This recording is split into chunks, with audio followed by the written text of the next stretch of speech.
Good morning everyone. आज हम लोग भारतीय स्वतंत्रता अधिनियम पढ़ेंगे और इसी अधिनियम के साथ ये वो अधिनियम है जिससे भारत को आज़ादी प्राप्त होती है ब्रिटेन से, इसी अधिनियम से। तो ये हमारा चार्टर एक्ट का जो सीरीज हम लोग संवैधानिक विकास पढ़ रहे थे उसका लास्ट सुधार है संवैधानिक विकास में। इसी के साथ हम लोग आज़ाद हो जाते हैं। तो हमारा लास्ट एक्ट कौन सा है? इंडियन इंडिपेंडेंस एक्ट, भारतीय स्वतंत्रता अधिनियम 1947। इसका कुछ हम बैकग्राउंड देखेंगे, फिर इसके प्रावधान पढ़ेंगे, ठीक है। पहले हम इसकी पृष्ठभूमि देखते हैं, बैकग्राउंड क्या था इसका। पृष्ठभूमि देखने से ये पता चलता है कि ये एक्ट कहाँ से आया और क्यों आया। इसमें दो चीज़ें इंपॉर्टेंट है पृष्ठभूमि में। एक तारीख है आपकी 20 फरवरी 1947 की। हम लोग 1947 में हैं इस समय, ठीक है। जो चर्चा कर रहे हैं वो 1947 की चर्चा कर रहे हैं। तो 20 फरवरी 1947 को ब्रिटेन के प्राइम मिनिस्टर, ब्रिटेन, इतना तो आप लोग समझ जाएंगे, ब्रिटेन पीएम, नाम था एटली, ने घोषणा की कि हम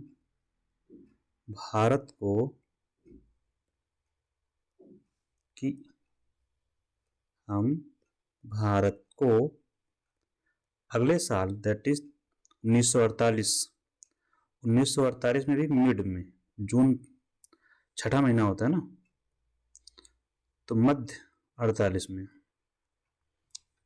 तक आज़ाद कर देंगे, तक स्वतंत्र कर देंगे, आज़ाद कर देंगे, या हम भारत छोड़कर चले जाएंगे, जो भी है इसी में निहित है, ठीक है। इस घोषणा जब हुई तो मुस्लिम लीग ने आंदोलन शुरू कर दिया। घटनाक्रम समझिएगा कैसे हुआ। मुस्लिम लीग ने आंदोलन क्यों शुरू किया कि भाई आज़ादी तो मिल जाएगी इनको 48 तक, पाकिस्तान का क्या होगा, पाकिस्तान के बारे में तो कुछ कहा नहीं। तो मुस्लिम लीग ने अपना आंदोलन शुरू कर दिया,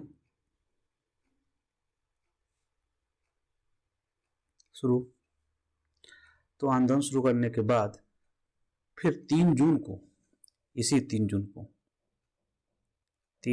1947 को एक घटनाक्रम घटित हुआ। एक क्या, इस दिन 2 घटनाक्रम घटित हुए। 3 जून 1947 को एक घटनाक्रम यह हुआ कि ब्रिटिश सरकार ने स्पष्ट कर दिया, क्या, लीग की जो मांग थी उसी को ब्रिटिश सरकार ने स्पष्ट किया। क्या स्पष्ट किया? कि भारतीय संविधान सभा द्वारा जो संविधान बनाया जा रहा है, आप याद रखिए यहाँ पे नोट में करके, 9 दिसंबर 1946 को संविधान सभा का गठन हो चुका है। 9 दिसंबर 1946 को पहली बैठक हुई थी संविधान सभा की, तो संविधान सभा बन चुकी है इस समय तक, ठीक है। लेकिन हुआ क्या था कि लीग ने भाग नहीं लिया था उसमें, ठीक। तो ब्रिटिश सरकार ने स्पष्ट कर दिया क्या, कि संविधान सभा द्वारा जो संविधान बनाया जाएगा वह उस देश पर, उस क्षेत्र पर लागू नहीं होगा जो उसे स्वीकार नहीं करेंगे। स्पष्ट किया कि संविधान उस भाग पर लागू नहीं होगा, उस भाग या क्षेत्र पर लागू नहीं होगा जो इसे स्वीकार नहीं करेंगे, जो इसे स्वीकार नहीं करेंगे। अब देखिए यहां पर ये स्पष्ट हो गया, लीग की मांग जो थी मान ली गई, तो लीग शामिल नहीं हुई संविधान सभा में। इसका मतलब यही था कि वो अपना अलग संविधान चाहती है बनाना। तो अब लीग ने अपना क्षेत्र अपने दिमाग में बना लिया कि हमारा ये क्षेत्र है, तो चूंकि उसको समर्थन प्राप्त है एक वर्ग का, तो अब यहाँ पार्शली उसकी मांग जो है मान ली गई कि हम संविधान नहीं मानेंगे, हमारे पर लागू भी नहीं होगा। 3 जून को ही एक और चीज घोषित हुई, वो क्या, माउंट बेंटन जो उस समय के वायसराय ने थे, उन्होंने भारत विभाजन का प्रस्ताव रखा सामने। 3 जून को ही इसी तारीख मतलब 3 जून को ही, ठीक है, 3 जून की बात चल रही है, हम आज़ाद हुए 15 अगस्त को, ठीक है। तो आज़ादी से 3 महीने पहले हम लोग चर्चा कर रहे हैं इस समय। इसी तारीख को तत्कालीन वायसराय मतलब उस समय जो वायसराय थे, कौन था? माउंटबेटन या माउंटबेटन ने भारत विभाजन का प्रस्ताव रखा। अब स्वाभाविक सी बात है, जब प्रस्ताव आया और लीग यही चाह रही थी, कांग्रेस परेशान हो चुकी थी उस समय तक, तो उसने स्वीकार कर लिया, भारत विभाजन प्रस्ताव रखा और यही प्रस्ताव दोनों ने एक्सेप्ट कर लिया, ठीक। इसी योजना को माउंटबेटन योजना कहा जाता है, माउंटबेटन योजना कहा जाता है, या चूंकि 3 जून को आई थी इसलिए 3 जून योजना भी कहते हैं इसे। और माउंटबेटन का नाम था, घर का नाम डिकीबर्ड, तो इसे डिकीबर्ड स्कीम भी कहते हैं, ठीक है। अब इसी योजना, जो माउंटबेटन योजना बनाई थी, इसी योजना के आधार पर क्या हुआ, इस माउंटबेटन योजना के आधार पर भारतीय स्वतंत्रता अधिनियम पारित किया गया, भारतीय स्वतंत्रता अधिनियम 1947 पारित किया गया। ये जो लास्ट में ईयर लिखते हैं उससे मतलब यही होता है कि उस वर्ष का है, ठीक है, किस वर्ष से इंट्रोड्यूस हुआ है उस वर्ष का होता है। तो जनरली आप इससे मान लगा सकते हैं कि किस वर्ष इंट्रोड्यूस या लागू किया गया था।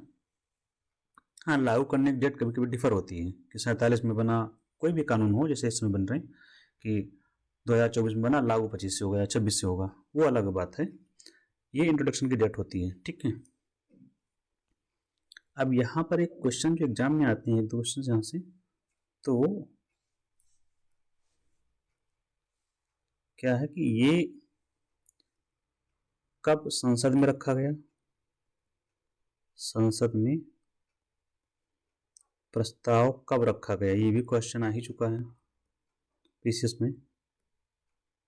तो आपको ये तारीख अगर याद रहती है, प्लस इसको रॉयल असेंट कब मिली, रॉयल असेंट, शाही अनुमति, इसका मतलब सिर्फ ये है कि वहाँ का जो क्राउन था, कहाँ का, ये संसद ब्रिटेन की संसद है, यहाँ याद रखिएगा, ब्रिटिश संसद की बात कर रहे हैं हम लोग, क्योंकि सब कुछ वहीं पास होता है जब तक हम आज़ाद नहीं हुए। तो संसद में प्रस्ताव कब रखा गया, वो रखा गया आपको अगस्त में, हम लोग आज़ाद हुए हैं, और अगस्त से महीने में ही 1 महीने पहले, दैट इज जुलाई, उसी में इस प्रस्ताव को रखा गया, ठीक है। तो इसको 4 जुलाई को रखा गया, 4 जुलाई, ईयर आपको 1947 पता ही है अभी से, क्योंकि हम लोग घटना 1947 की चर्चा कर रहे हैं। और 18 जुलाई को वहाँ के क्राउन ने साइन कर दिया या अनुमति दे दी। इस तरह से 15 अगस्त को हम आज़ाद हो गए।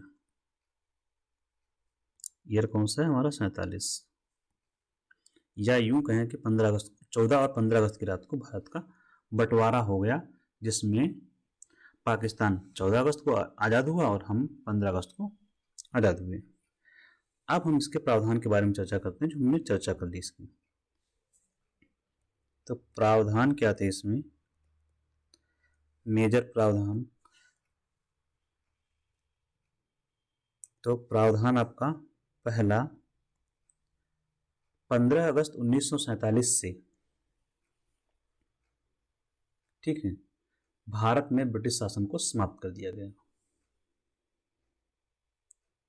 भारत में ब्रिटिश शासन की समाप्ति,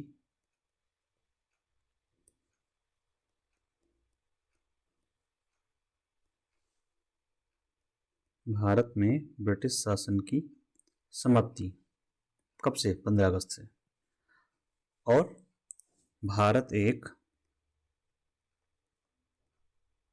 स्वतंत्र और संप्रभु राष्ट्र होगा। स्वतंत्र और संप्रभु राष्ट्र, राष्ट्र यूज नहीं करते हैं जनरली, देश यूज करेंगे ज़्यादा अच्छा रहेगा क्योंकि थोड़ा सा डिफरेंस होता है, देश होगा। सबसे अच्छा शब्द है स्टेट होता है। संप्रभु का मतलब होता है जो निर्णय ले सके, अपनी खुद से निर्णय ले सके। स्वतंत्र वो होता है जो किसी के अधीन ना हो। ठीक है, तो भारत एक स्वतंत्र और संप्रभु राष्ट्र देश होगा। ठीक है, 15 अगस्त से।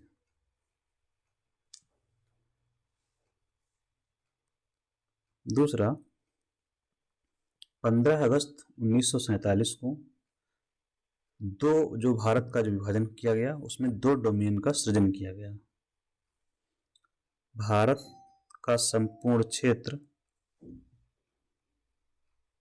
भारत के संपूर्ण क्षेत्र को 2 देशों के बीच, 2 देशों में विभाजित कर दिया गया। विभाजित कौन कौन सा? एक बनेगा भारत और दूसरा होगा पाकिस्तान। तो पाकिस्तान पर भी यही कानून लागू होता है। ठीक है, लेकिन अभी जो बनाया जा रहा है वो डोमिनियन बनाए जा रहे हैं। भारत डोमिनियन, डोमिनियन, और पाकिस्तान भी डोमिनियन होगा। डोमिनियन क्या होता है कि जो एक आज़ाद होता है भारत, जैसे कोई भी देश है आज़ाद जब होता है तो उसके पास संपूर्ण शक्तियाँ होती हैं सभी प्रकार की। जैसे कि यहाँ पे जो मुख्य जो डिफरेंस है, डोमिनियन में आपका जो राज्य का प्रमुख होगा, हेड ऑफ द स्टेट, वह इलेक्टेड नहीं होगा। हेड ऑफ द स्टेट का मतलब, जैसे इस समय राज्य का प्रमुख कौन है? भारत का प्रमुख। भारत का प्रमुख मतलब भारत का पहला नागरिक, दैट इज राष्ट्रपति। राष्ट्रपति का चुनाव होता है। जब किसी व्यक्ति का चुनाव होता है तो वो देश होता है रिपब्लिक। जब आपका जो राष्ट्र का प्रमुख है, मुखिया है, उसका चुनाव नहीं हो रहा है, कोई नियुक्त कर रहा है, दैट इज डोमिनियन। तो डोमिनियन का मतलब ये हुआ कि भारत का प्रमुख उस समय हुआ था, वायसराय का पदनाम बदला गया गवर्नर जनरल। आगे पढ़ते हैं, फिर उसमें चर्चा करते हैं। अब हमारे मतलब के पॉइंट यहीं से शुरू हो जाएंगे। भारत का विभाजन हो गया, भारत डोमिनियन का सृजन हो गया, पाकिस्तान डोमिनियन अलग हो गया। ठीक, अब आपको पहले से याद होगा कि भारत में कौन सा पद चल रहा है? भारत में प्रमुख कौन है प्रशासन का? That is viceroy. तो वायसराय का पद समाप्त कर दिया गया। वायसराय का पद समाप्त। कब से कब तक ये पद रहा? 1858 में सृजित हुआ था और अभी तक चलता रहा। 1947 तक भारत में जो लोग हुए उन्हें वायसराय के नाम से हम लोग जानते हैं। पद वायसराय का था। वायसराय का पद समाप्त हुआ तो नया पद सृजित किया गया, गवर्नर जनरल। भारत का गवर्नर जनरल, गवर्नर जनरल का पद सृजित हुआ। लेकिन ये गवर्नर जनरल कब का है? ये स्वतंत्र भारत में हुआ है। ये कब हुआ है? स्वतंत्र भारत आजाद हो चुका है, स्वतंत्र भारत में। क्योंकि इससे पहले भी आप गवर्नर जनरल पढ़ेंगे, लेकिन भारत उसमें स्वतंत्र नहीं है। इससे पहले जो गवर्नर जनरल आप लोग पढ़ते हैं वो पद कब से हुआ है? 1833 से 1858 तक रहा। यहाँ नोट में आप लोग यहीं लिख लीजिए, नो कंफ्यूजन। भारत का गवर्नर जनरल पद पहले था, वो स्वतंत्र भारत का नहीं था, इसलिए मैं स्वतंत्र बार बार कह रहा हूँ कि स्वतंत्र भारत का गवर्नर जनरल है ये, भारत का गवर्नर। तो जब क्वेश्चन आता है तो आप लोग इस बात पर ध्यान देंगे, गवर्नर जनरल का आता है कि स्वतंत्र भारत का है या पहले का है। ये था 1833 से 1858 तक, और 1858 के बाद वायसराय पद बन गया था। ठीक है, तो यहाँ पर जो पहला गवर्नर जनरल बना था, बेंटिक बना था, William Bentinck. Lord William Bentinck, ये था भारत का पहला गवर्नर जनरल। स्वतंत्र भारत का जब पद सृजित हुआ तो कौन बना ये पहला गवर्नर जनरल? पहला बना माउंट बेंटन ही थे वायसराय इस समय, उन्हीं को बना दिया गया माउंट बेंटन। लेकिन ये विदेशी हैं, भारत के तो नहीं हैं। Point clear? भारत का गवर्नर जनरल बनाया गया। वैसे ही पाकिस्तान में बनाया गया था गवर्नर जनरल का पद। ठीक है, इसके बाद आपका आता है संविधान सभा को शक्ति दी गई, जो बनी हुई थी संविधान सभा को शक्ति दी गई किस बात की?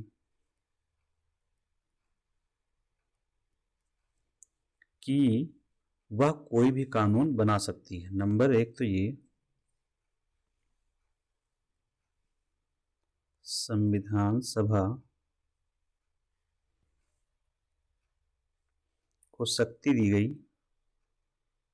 कि ये दो काम करेगी, एक संविधान का निर्माण, दूसरा संविधान का निर्माण करेगी।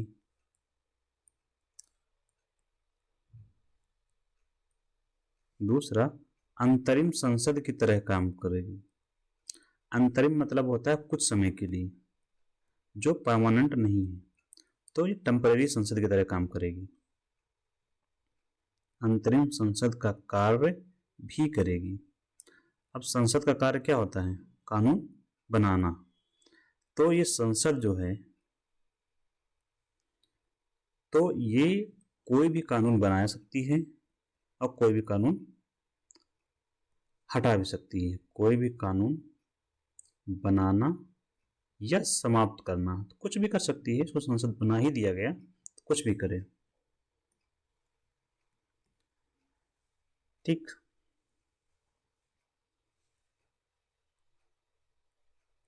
इसके बाद जो भारत में रियासतें थीं, भारतीय रियासतों पर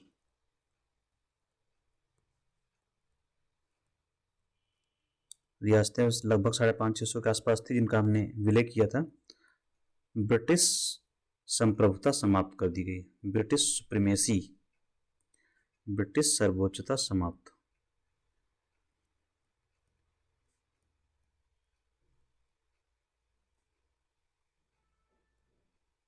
इसका प्रभाव क्या होगा? इसका मतलब ये कि भारतीय रियासतें स्वतंत्र हो गई,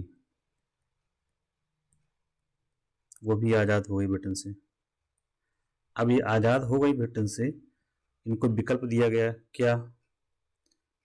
आप विलय कर लीजिए, विलय का विकल्प है इनके पास, मिले ना मिले अलग बात। विलय किसके साथ करना? या तो भारत के साथ मिल जाइए या पाकिस्तान के साथ मिल जाइए। ये विकल्प मिला, स्वतंत्र थी, इसीलिए रियासतों को विलय को लेकर बहुत तेजी से अभियान चलाया गया। ठीक, एक क्वेश्चन ये भी पूछा जाता है कि भारत का शासन कौन से अधिनियम के तहत चलाया गया आजादी के बाद? तो नया संविधान बनने तक, नया संविधान कौन बना रहा है? संविधान सभा बना रही है। तो नया संविधान बनने तक शासन चलेगा। कैसे तक शासन चलेगा? भारत शासन अधिनियम 1935 से, भारत सरकार अधिनियम 1935 से, इसके अनुसार शासन चलेगा। हाँ, कोई परिवर्तन करना है इस अधिनियम में तो संसद है जो आपकी संविधान सभा, वो कर सकती है, उसके लिए कोई रोक टोक नहीं थी। इसके अलावा इसमें यह भी प्रावधान किया गया, ब्रिटेन में जो पद एक सृजित हुआ था, याद है? 1858 में secretary of state for India, Bharat राज्य सचिव, क्योंकि इसका काम था भारत में शासन देखना। तो इसको जरूरत रही क्या? क्योंकि भारत का शासन तो हमने खुद ही ले लिया। तो भारत राज्य सचिव पद ये भी समाप्ति हो जाएगा।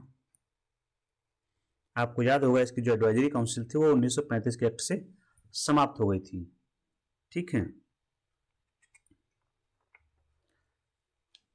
इस तो यहाँ पर हमने जो प्रावधान समझे बहुत ही महत्वपूर्ण प्रावधान है। और जो गवर्नर जनरल था हमारा, भारत का गवर्नर जनरल, उसको बिल पर सहमति और वीटो का अधिकार दिया गया, जो भी था। तो गवर्नर जनरल को संवैधानिक प्रमुख घोषित किया गया भाई।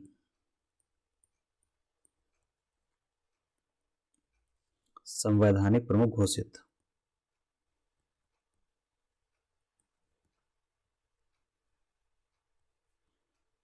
अब इस समय आप लोग जो गवर्नर जनरल पढ़ रहे हैं वो स्वतंत्र भारत का गवर्नर जनरल है। ये एकदम पैरेलल होगा राष्ट्रपति की, एकदम पैरेलल है। ठीक है, क्योंकि यही पद बाद में राष्ट्रपति बन जाएगा 2-3 साल बाद, 24 जनवरी 1950 को। जो गवर्नर जनरल का पद था उसी को राष्ट्रपति में तब्दील कर दिया जाता है। ठीक है, अब यहाँ पर जब संवैधानिक प्रमुख बन गया गवर्नर जनरल, तो हमारे पहले प्रधानमंत्री कौन थे? मिस्टर JL नेहरू, जवाहरलाल नेहरू जी को शपथ दिलाई थी इन्होंने। किन्होंने? बेंटन जी ने पहले पीएम को शपथ। किसने? गवर्नर जनरल कौन था? Mount batten.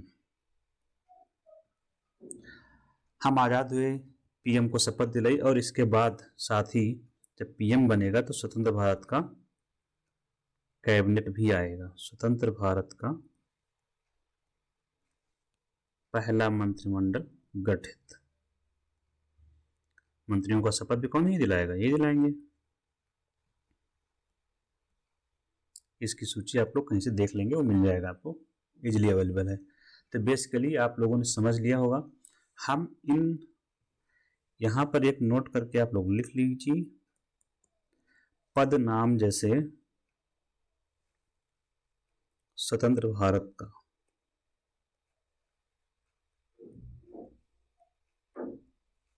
क्या? Governor general.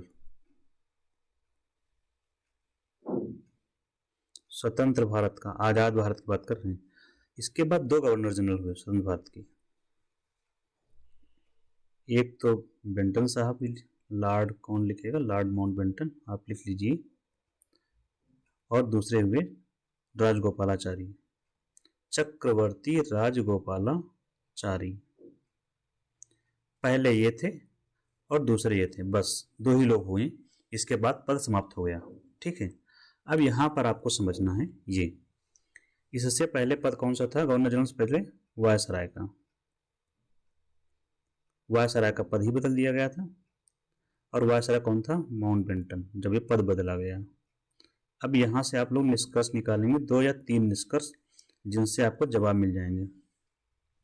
पहला, ये वायसराय कब है? आज़ादी से पहले का है। ये आज़ादी से पहले है, मतलब ये 1947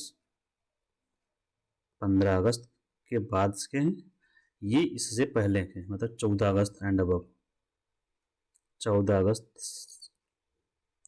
से पहले। ठीक है, थे तो बेंटन ही, लेकिन वो वायसराय थे, इसी को पद नाम बदल दिया गया, बेंटन जी हो गए। यहां से निकलते हैं आपके 3 सवालों के जवाब। पहला, भारत का अंतिम वायसराय कौन होगा? कौन होगा? बेंटन, क्योंकि इन्हीं के समय पद बदला गया था, गवर्नर जनरल हुआ। तो भारत का अंतिम वायसराय यहीं लिख लो, भारत का अंतिम वायसराय होगा ये।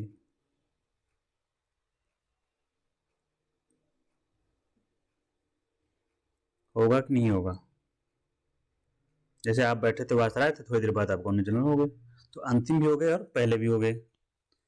भारत का अंतिम वायसराय हो जाएगा और भारत का पहला गवर्नर जनरल भी होगा। भारत का पहला, लेकिन स्वतंत्र भारत का पहला, पहला गवर्नर जनरल, क्योंकि हम आज़ाद हो चुके हैं। स्वतंत्र इसलिए कहना पड़ रहा है क्योंकि इससे पहले भी रहा है पद ये, स्वतंत्र भारत का पहला गवर्नर जनरल। स्वतंत्र भारत का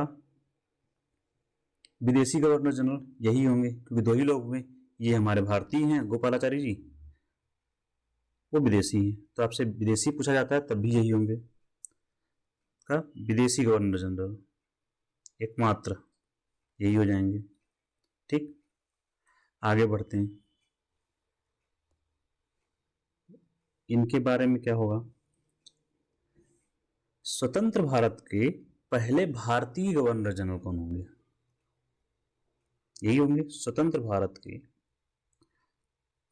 तो दो गवर्नर जनरल हुए, लेकिन भारतीय पूछ रहे हैं तो यही हो जाएंगे, स्वतंत्र भारत के पहले भी यही है, इसके बाद गवर्नर जनरल पद रहा ही नहीं, तो अंतिम भी यही होंगे, पहले और अंतिम।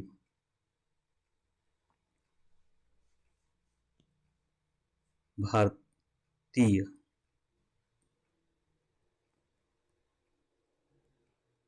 इन्हीं के साथ ये पद समाप्त कर दिया गया। ठीक, स्वतंत्र भारत के पहले गवर्नर जनरल गोपालाचारी भी होंगे, स्वतंत्र भारत के पहले भारतीय गवर्नर जनरल, ठीक, भारतीय, स्वतंत्र भारत के पहले भारतीय गवर्नर जनरल गोपालाचारी, भारतीय याद रखेंगे, भारतीय पर फोकस रखिए। और स्वतंत्र भारत के अंतिम गवर्नर जनरल गोपालाचारी। इसी के साथ आपके गवर्नर जनरल का कंफ्यूजन जो था वो मैंने दूर कर दिया काफ़ी हद तक, और इसी के साथ हम इसको क्लास को द एंड करते हैं। अगली क्लासेस में हम लोग होप्स हो जो इस पर PYQ आए हैं प्रीवियस ईयर क्वेश्चंस वो करेंगे, हम लोग 25-30 क्वेश्चन जो भी हैं वो करेंगे। ठीक है, थैंक यू।